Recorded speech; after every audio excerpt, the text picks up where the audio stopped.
My first question is, do you think the financial sector has learned from the crisis of 2008? I think it's difficult to speak of a sector generally. I think people in the financial sector have learned and have learned lessons and are now making progress and making different decisions. That being said, what I observe on a day-to-day basis is that the mistakes the financial sector was making in 2007 are being made again now. So this probably means that although persons have learned from their mistakes and things have changed, new mistakes are being made, probably for the same reasons. And that brings me to my second question. You spoke about how all of these companies have really high standards, but the problem is application. Mm-hmm. In your consultancy role, do you have any idea of how they can enforce these high standards?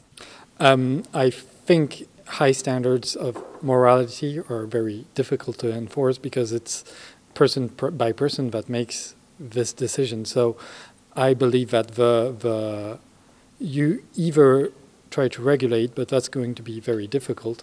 I believe that the only way I believe in self-control and that everyone will either adhere to values or not. And I believe that the way you can make people adhere to values is to give them purpose and to set them in a clear direction.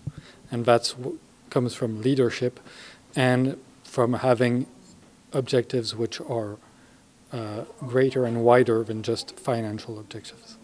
And last question, do you think events like this that bring together representatives from the finance sector, economics, the academy and NGOs, do you think this will help reconnect finance with the rest of the world? Because you also mentioned that in your chat.